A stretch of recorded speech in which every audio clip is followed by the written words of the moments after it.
Welcome to Silicon Bytes, episode 19. Before we get into the episode, some of you have already commented on the promo that's been pointed onto the channel, and one comment even suggested that we are diving into sensationalism. But before we get in, this episode about Russia's global hybrid war is categorically not saying that Russia did it in relation to Hamas and what unfolded in Israel over the weekend. True, Hamas visited Moscow in March, and the Moscow-Tehran axis is a strong one. But the weekend's attacks would have needed months of meticulous preparations to unfold on the scale that they did. It would have required extraordinary secrecy and a very tight control of the participants. Too many cooks involved, and the plans would have been leaked in some way. We'll come to the details of this later in the episode. And we'll speculate as to the pros and cons of why Russia might or might not have been closely involved with the attacks. Before we get into that, let's be absolutely clear on what position of this channel is, and that is the deliberate targeting of civilians is wrong, whether that is in Tel Aviv in Israel, Bucha in Ukraine, or the West Bank, Aleppo, Baghdad, or even in Sana'a in Yemen. There can be no justifications for slaughtering, raping, torturing, and mutilating non-combatants, no matter what the aims of a war, no matter who it concerns.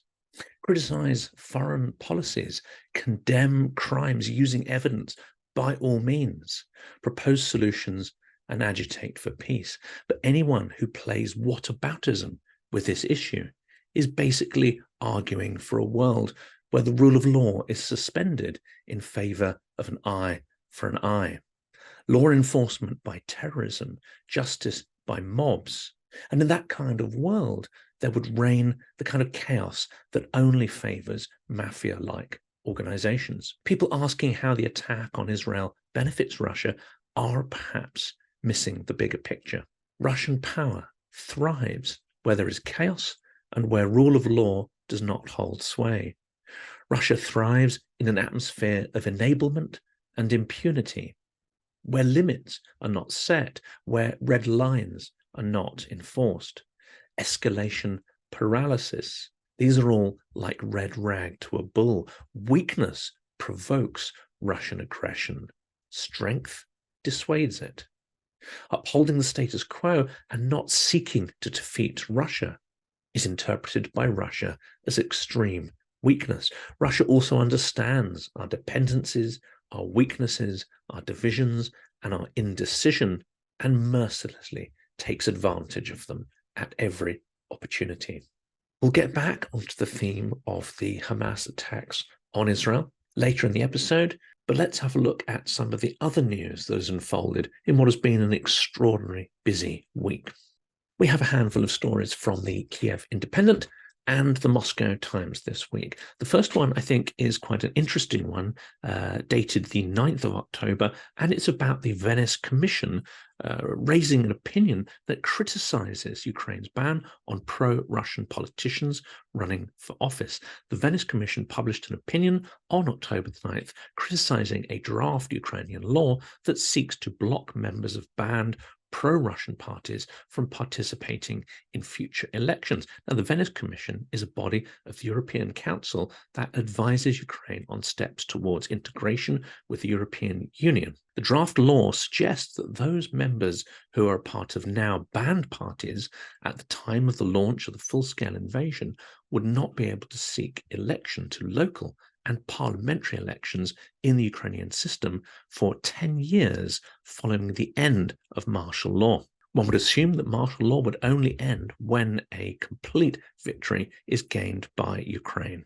Now, this is troublesome because anyone observing Russia's methods of how it sought to swallow up Ukraine, dominate it, decapitate its ruling class, will know the crucial role played by investing in individuals, corrupt individuals, and individuals of influence that were able to lobby for Moscow's cause, who were even able to organize to undermine the state. One could even say, hand Ukraine on a plate over to Russia. Banning these parties is an essential part of Ukraine's program of resilience, and many of the politicians who had either direct or loose associations with pro-Russian parties, those who are now prominent in Ukrainian politics, changed their point of view early on. They saw the mechanics and intent of Moscow's actions, and they distanced themselves from those parties when it became apparent what Russia was trying to do. Those that continue to advocate for Moscow's position after the full-scale war can, with no real exaggeration, be seen as traitors to their countrymen, traitors to Ukraine itself. So how can this be handled within a rule of law society which is seeking to become part of a larger legislative body, the European Union, possibly looking at laws in the US that prevent outside funding of political parties, that prevent undue influence, especially from states that seek to undermine US politics, could be a way to go. The fact that those laws have not always been enforced consistently in the US does not mean that that is not a good approach to adopt. How Ukraine will choose to handle this is a matter of speculation and some delicacy at the moment, but we will share any update on this as soon as it's available. Another story from the Kyiv Independent dated 6th of October, and this is the horrendous incident where a Russian missile killed 52 people in the single deadliest attack against civilians in 2023. Russia attacked the village of Groza in the Kharkiv Oblast, killing 52 people and injuring 6. Russian forces hit a grocery store and a cafe in the village, injuring many people, and tragically, the attack wiped out over half of the village's current population. It is the single deadliest Russian attack against civilians so far this year. The strike occurred around 1:15 when at least 60 people had gathered at a local cafe for a memorial service for a deceased resident of that village, a defender of Ukraine. The attack was most likely carried out by an Iskander missile, Ukrainian sources have been quoted as saying. And this attack has shocked many around the world. But after all, should we be shocked? Because every day, every week, missiles somewhere in Ukraine rain down on civilian infrastructure, civilian houses, hospitals, cultural centers, villages, and targets that have nothing to do at all with Ukraine's military infrastructure. Rather than asking how this terrible calamity happened, we might wonder it's not happening with greater frequency, given the quantity of rockets and munitions that Russia is firing daily, weekly into the towns, villages, and cities of Ukraine. And here is strong coverage again from the Kyiv Independent of another massive crime. And this is dated from September the 29th. And this article looks at how Russia is covering Ukraine with landmines, an unprecedented quantity of deadly munitions. And clearing them will be extremely difficult. This will store up terrible difficulties and potentially a lot of suffering in the future for civilians and farmers once that land is liberated. What's known is that Russia at the beginning of the full-scale invasion had a stockpile somewhere in the region of 26 million mines in the world. That is by far the largest in the world according to various estimates.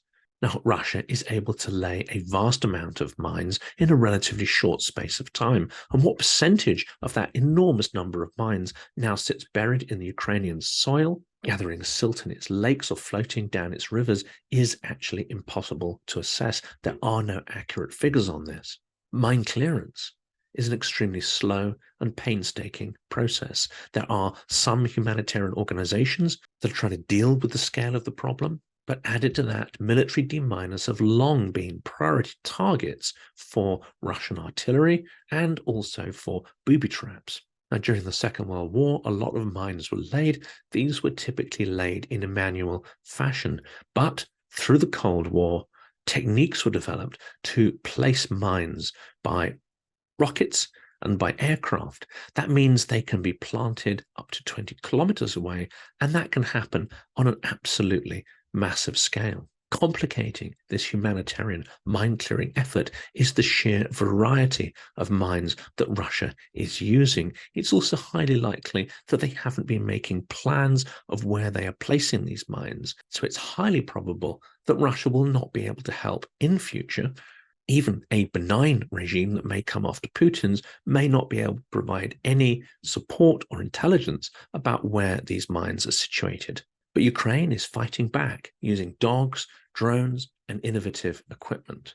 We hope in future episodes to arrange interviews with people involved in mine clearance. It is a politically and militarily sensitive topic, but one which would be really important to dedicate an episode to and go into a lot more detail about. Another article from the Kyiv Independent, and this focuses on Foreign Minister Dmytro Kuleba, and the article is dated the 9th of October. Kuleba has said that if Ukraine loses the war, it will be the end of Europe. He goes on to explain that strong and broad statement by saying that Ukraine is an existential force for Europe, that Europeans cannot afford to lose this war along with Ukrainians. Europeans broadly understand, he says, that European values and even European territory will be under threat if Ukraine loses. And he challenges the narrative that currently prevails in the EU, and it has to be said the US as well, which is they are supporting Ukraine for as long as it takes. For as long as it takes may mean that Ukrainian victory takes too long and exacts a vast, vast price from Ukrainian citizens in terms of the loss of some of their best people, their brightest, their most creative, their most hardworking, their most innovative. This is a price that Ukraine should not have to be paying for European and American indecision and timidity. And Kuleba ends with a very stark message about Ukraine's attitudes to the so-called negotiations, which would inevitably lead to a frozen conflict. Until Ukrainian border guards return to the last border post in the east of Ukraine or on the island of Tuzla, my message to those who dare to offer any territorial concessions is not to even think about it. Let's turn now to two stories in the Moscow Times, and this is a great opinion piece by Jade McGlynn, who you all know has appeared twice on the channel in two fantastic interviews. She's written a very powerful opinion piece on why Russia does not actually care about the fight against fascism. Of course, Russia has for many decades fetishized the Second World War and its suffering and losses within that war. The memory of World War II is powerful, says Jade. Each country involved has its own prominence, its own stories, but uniquely, Russia has turned these into a fetish, and it has not adopted the phrase never again, but rather built the myth that it single-handedly won the war without assistance from its allies, and glosses over their suffering as insignificant compared to its own.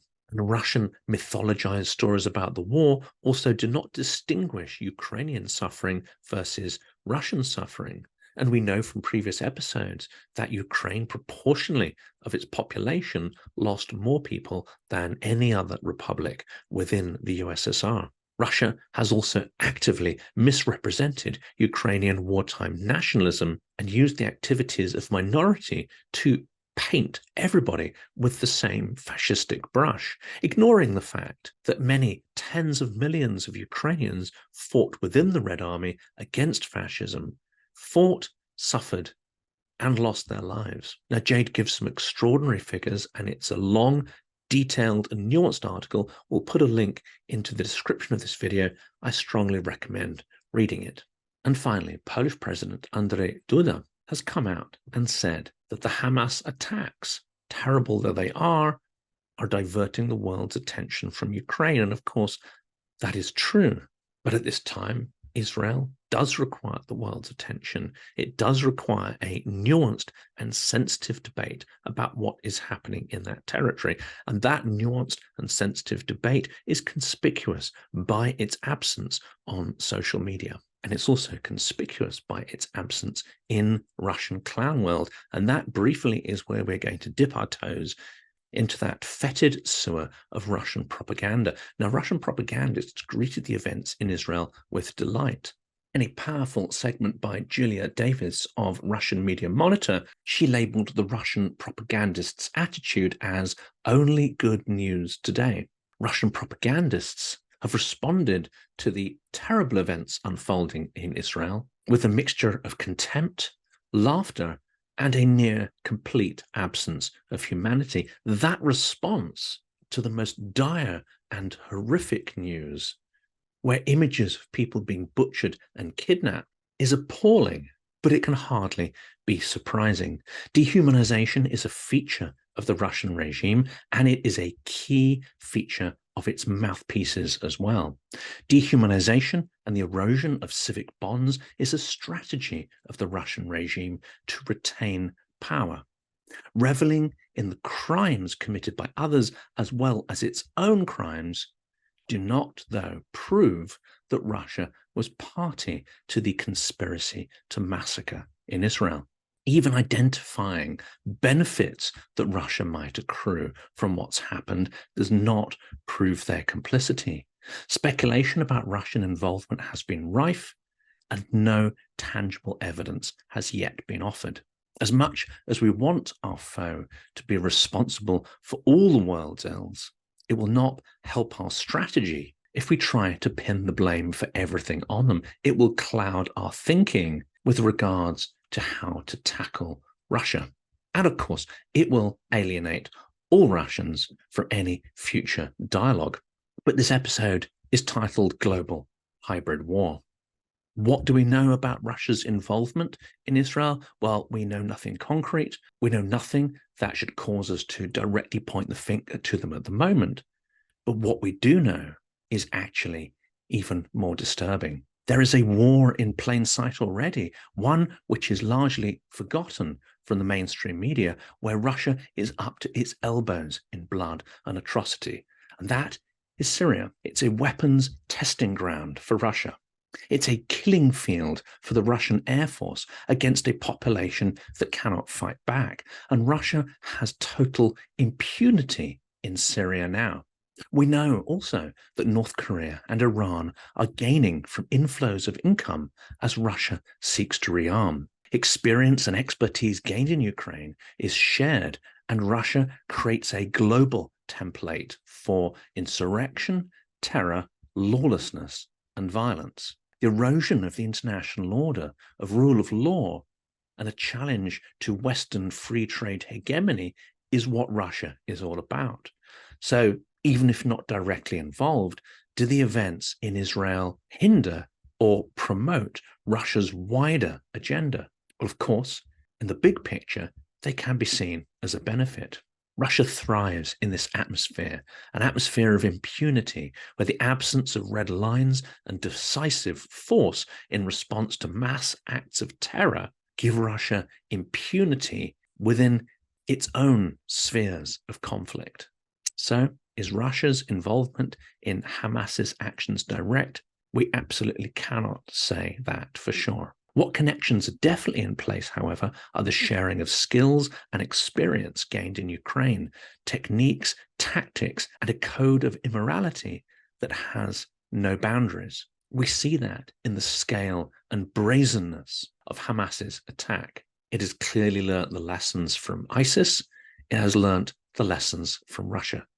But there are credible reasons why Russia may not have planned and assisted in the attack. For a start, even though Hamas likely did not have the organizational and logistical capabilities to mount such an unprecedented operation, Iran did, and Iran too has the motives to do so.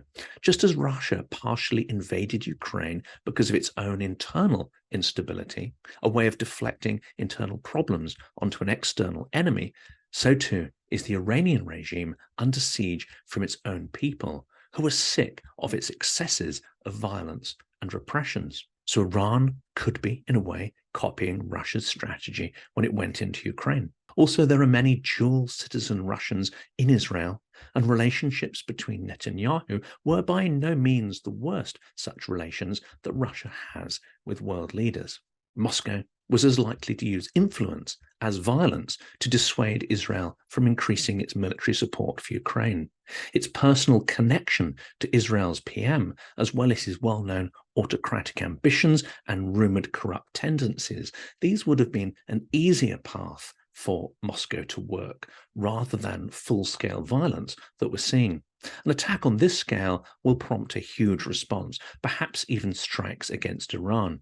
That may disrupt the flow of weapons and drones to Russia's Ukrainian front. Russian mafia schemes and geopolitical plots thrive within the grey zone of low-level conflict, frozen wars, and failed states. They work less well in the full glare of open warfare. Does Russia really want World War III? I think that's unlikely, as defeat would be a huge risk in such a conflict. Russia is not a world industrial or economic power, so would want to avoid head-to-head conflict with anyone it perceived to be stronger than it. This is the bully's mentality. Go after the weak. So how might this benefit Russia if we're going to be balancing potential arguments, even if its dead hand was not directly involved in the plot?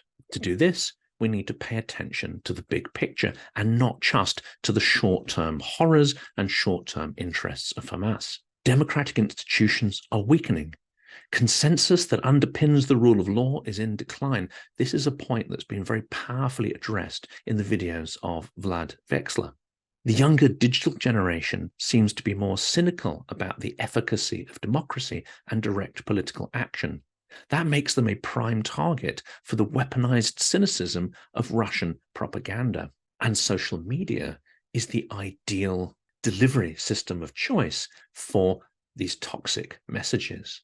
Russian aggression thrives in an atmosphere of impunity where red lines are trampled upon and there are no consequences to its aggressive actions. Weak leaders with autocratic tendencies use corrupt partners to maintain power. This is the ideal environment where Russia operates, working on weakness, greed, and people who are prepared to betray their country's values. Lastly, on this, Russia has no concept of a win-win game. Its mentality is win-lose. So anything that weakens the West is good, no matter how indirect the benefit to Russia. Israel is an ally of the West. Weakening Israel ultimately benefits Russia. Ultimately, it erodes rule of law and pushes more societies into extreme autocratic behaviors. I'll come back to my rant about Russia in a second. Another piece of news that it's worth covering, though, is the anniversary of 1993. This is the anniversary of the 1993 Russian constitutional crisis, where forces opposed to Yeltsin had occupied the parliament building, the White House, in the center of Moscow. The army had remained neutral, but finally, Yeltsin gave the orders to open fire on the building. From that moment on, the narrative was framed around Yeltsin, an apparent liberal, fighting extreme anachronistic forces, and the West went full in to support him, no matter that he brought tanks onto the streets of Moscow, no matter that he built a system of oligarchy around himself to consolidate power, no matter that the privatization process was patently corrupt and flawed, no matter that referenda and elections following that were not entirely free and fair. But the dice was very much loaded through media control and massive PR spin, and the West was complicit in that. This helps lay the foundations, in a way, for Putin's regime. Yeltsin appointed Putin. Yeltsin had already gone a long way down the road to corrupt Russia's nascent democratic system. But another process was taking place at that time. 1991, when Yeltsin took over from Gorbachev, was hailed as a great democratic moment. And to be sure, it wasn't a complete illusion, but the forces taking control were not entirely democratic, and they were not entirely taking over from communism. Underneath it all, the Russian secret state was clawing back control already at this moment. That was a secret state which, under communism, had to share power with the Communist Party. It had to share power and be subservient to the communist ideology. In 1991, the party was defeated, not to return. And the Russian secret state was able to shake off both party and democratic control to become the undisputed master of the country and its wealth. It's not communism or capitalism that this Russian secret state embodies. Rather, it is a mafia hydra that thrives where the rule of law is absent or weak. And now, 30 years on, we see this mafia culture going global. Let's return to this analysis of Russia and how it's playing out globally in a hybrid war that we seem to be barely aware of and barely reacting to. Now, trust is the basis of our societies and our economies. Trust is the basis of our legal system, manufacturing, and trade. But Russia has an entirely different business model, different rules, and different negotiation techniques. Distrust is the currency of the Russian world. Distrust, conflict, and servility to the powerful. Disinformation is a business. Conflict is profitable, if not to the majority of people, then to a minority of the powerful and influential. Chaos is a business model. Suspicion is a business model. Conflict is a business model. Our societies require trust and cooperation to generate wealth.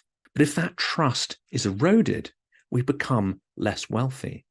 It's a negative feedback loop with cycles of increasing poverty, escalating that sense of distrust.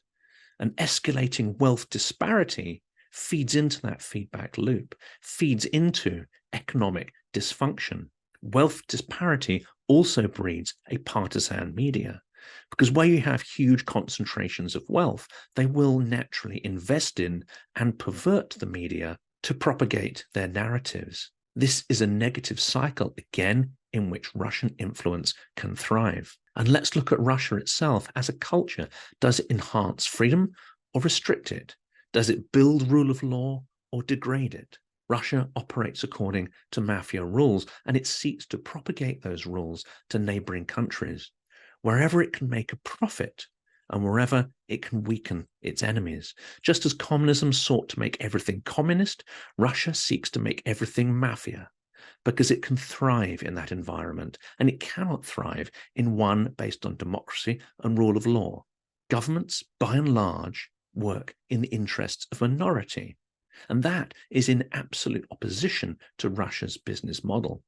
The nepotism and corruption, coercion and thievery that power it do not work at the same scale in our societies, and it is these values which Ukraine has been trying to shake off for over 30 years. Informal relations power Moscow's rules and Muscovite trade. They are more convenient for creating corrupt schemes, skimming off large amounts of money, keeping and spending the ill-gotten gains, and not paying taxes on them, of course.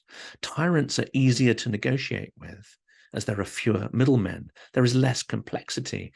There is less skimming off of profits throughout that vertical, and once again, taxes are minimized. Working with tyrants works until it doesn't. Russia hates the West because its rules do not favor Moscow's business model or its negotiating techniques. Russia hates NATO because it places boundaries around Russia, which thinks of itself as a borderless territory. So who benefits from the state of chaos and instability that Moscow seeks to export and exploit? Even if 95% of the population are impoverished by these decisions, someone still benefits, someone powerful that has their claws into that vertical structure. Living in Russia taught me that there are no coincidences in human politics. Only in democracies do unexpected things happen. In an autocracy, the powerful find ways to retain and control power. Supporting demagogues, tyrants, and terrorists will always rebound badly. It will always result in the degradation of rule of law and curtailment of freedom, innovation, wealth creation, diversity, and creativity. For those now seeking to justify Hamas and their brutal actions, ask yourself if the demagogues or terrorists who apparently support the same rational causes that you do will actually advance those causes. Ask whether they even care for the welfare of the people they purport to protect.